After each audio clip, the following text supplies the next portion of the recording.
Plus de 4 heures d'échange pour tenter de dissiper les nuages qui assombrissent l'horizon de l'école. À peine sortie de grève le mois dernier, elle est à nouveau menacée de fermeture. Les syndicats du secteur menacent de remettre le couvert. Ils rejettent les propositions du gouvernement. On a demandé le paiement intégral des 50% du reliquat qui reste et le rappel y afférent.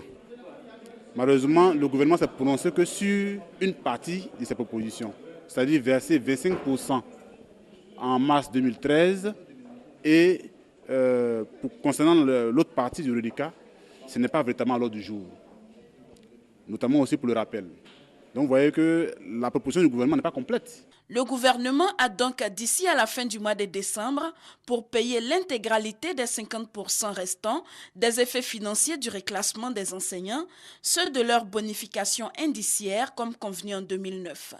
Les syndicats exigent également le paiement du reliquat de l'indemnité contributive au logement et le paiement de la deuxième tranche du CAP 1988 à 1992, chose impossible selon la ministre de l'Éducation nationale et de l'enseignement technique. Ces préoccupations, surtout en ce qui concerne le profil de carrière, concernent l'ensemble des fonctionnaires, surtout les engagements qui ont été pris à l'époque. C'est pour cette raison que le gouvernement a décidé, pour la résolution de ce problème-là, que le problème soit vu dans un cadre global.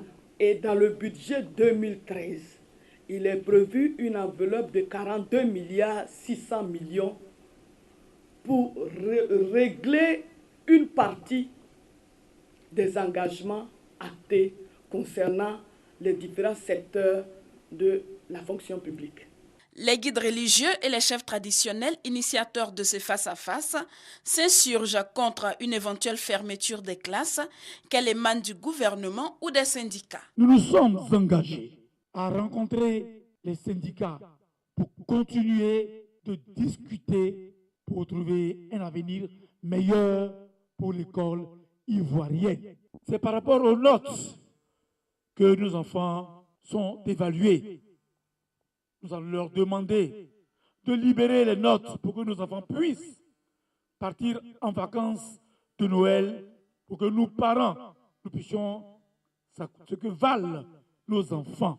Pour les guides religieux et chefs traditionnels, également pour les parents d'élèves qui ont pris part à cette rencontre, le combat de tous doit être de repositionner l'école ivoirienne, aujourd'hui classée dernière des écoles francophones d'Afrique.